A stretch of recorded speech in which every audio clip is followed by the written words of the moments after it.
Hello students, how are you. उम्मीद करता हूँ आप सभी अच्छे होंगे। आज हम पढ़ेंगे प्रोनाउन के बारे में।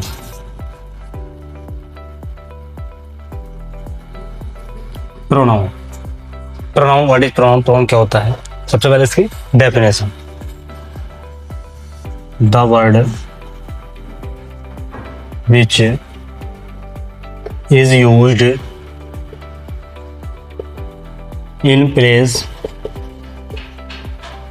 of noun is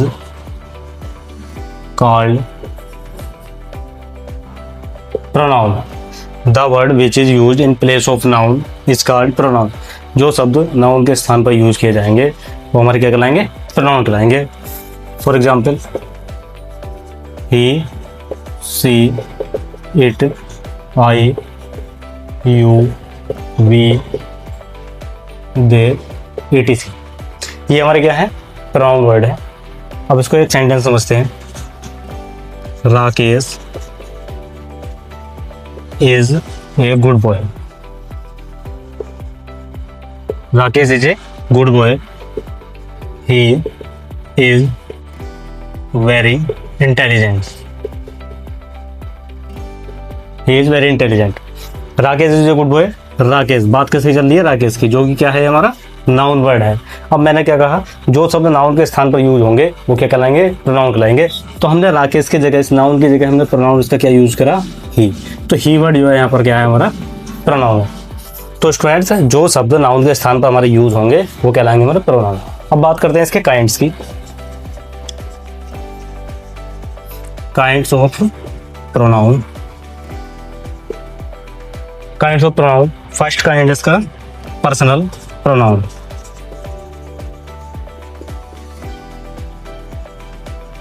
personal pronoun, personal pronoun क्या होता है, जिसमें स्पीकर बोलने वाला या हेयर सुनने वाला तथा जिसके वजह से ना कोई बात चले वो क्या कहलाएगा, हमारा उसका बोध कराते हैं, वो पर्सनल प्रोनाउन में आते हैं। ये हमारे कितने प्रकार के होते हैं, 3 प्रकार के होते हैं। First person, second person and third person. Third person, first person में 2 आते हैं ओनली, आई और वी। इसको समझेंगे सब्जेक्ट, ऑब्जेक्ट, पजेसिव केस। तो फर्स्ट पर्सन में हमारे आएंगे आई और वी। आई का ऑब्जेक्ट होगा हमारा मी और पजेसिव केस हो जाएगा हमारा माई और माइंड। जैसे वी का ऑब्जेक्ट क्या होगा, अस, और पजेसिव केस हो जाएगा हमारा आवर। सेकंड पर्सन में ओनली यू आता है, सब्जेक्ट, ऑब्जेक्ट, पजेसिव।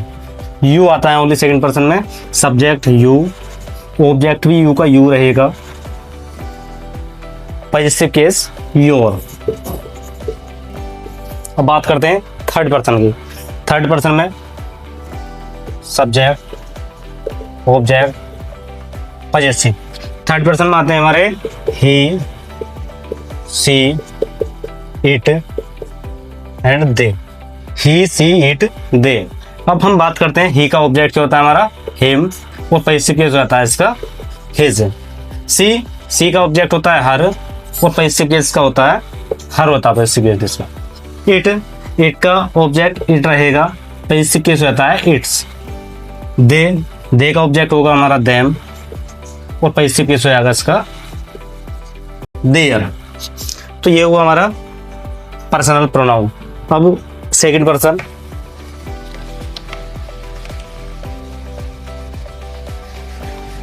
अब बात करते हैं इसके सेकंड काइंड की।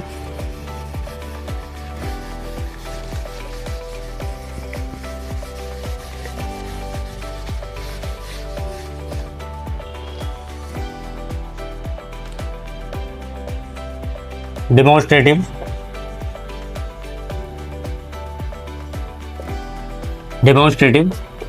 प्रोनाउन। डेमोन्स्ट्रेटिव प्रोनाउन ये होता है हमारा संकेतवाचक सर्वनाम, जो किसी नाउन को संकेत करेगा वो हमारा संकेतवाचक प्रोनाउन होगा। इसके वाचक शब्द आएंगे हमारे this, that, these,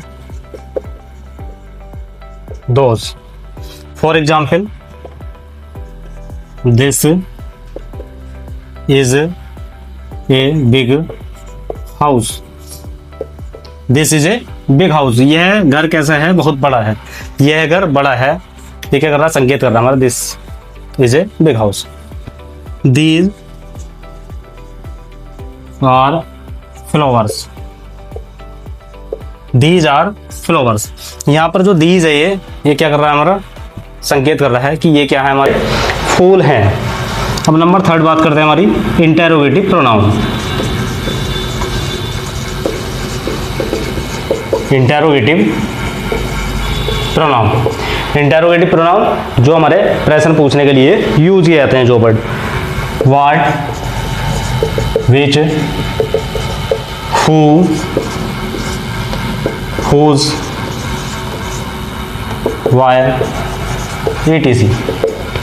for example, what is your name, what is your name. What क्या है हमारा यहाँ पर, इंटेरोगेटिव प्रोनाउन, क्योंकि ये प्रश्न पूछने के लिए यूज किया गया है। Second example, who wrote this book, who wrote this book, यह किताब किसने लिखी। यहाँ पर हु जो है हमारा किसका काम कर रहा है, ये हमारा प्रश्न पूछने का काम कर रहा है, ये हो गया हमारा इंटेरोगेटिव प्रोनाउन। अब बात करते हैं इसकी नंबर 4। नंबर 4 आता है हमारा indefinite pronoun. Indefinite pronoun, indefinite pronoun अनिश्चयवाचक सर्वनाम। इंडेफिनिट प्रोनाउन होता है अनिश्चयवाचक सर्वनाम। इसमें कौन कौन से पढ़े जाएंगे, any, some, little, somebody, nobody, etc. For example, somebody was knocking at the door. कोई क्या कर रहा है, दरवाजा खटखटा रहा है।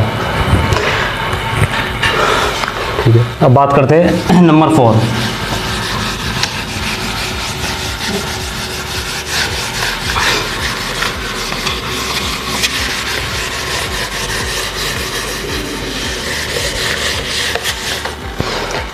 नंबर 4 है हमारा,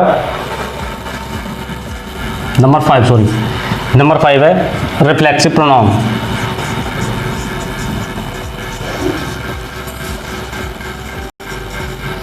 रिफ्लेक्सिव प्रोनाउन, रिफ्लेक्सिव प्रोनाउन होता है निजवाचक सर्वनाम। इसमें क्या होगा, इसमें आएंगे word my self, your self, her self, himself, etc. जिन वर्डों के लास्ट में सेल्फ लगा हुआ मिलता है वो क्या होते हैं हमारे निजवाचक सर्वनाम। निजवाचक से मतलब है अपने आप से काम करना, कि मैं अपना काम खुद कर लूँ। For example, he hurt himself, he hurt himself, उसने अपने आप को नुकसान पहुंचाया, उसने अपने आप को चोट पहुंचाई। I have done my work myself, I have done my work myself, मैंने अपना काम अपना आप किया। ये हो गया हमारा रिफ्लेक्सिव प्रोनाउन। अब बात करते हैं हमारी नंबर 6। नंबर 6 पेज पलटो। Number 5 reflexive pronoun and number 6 relative pronoun.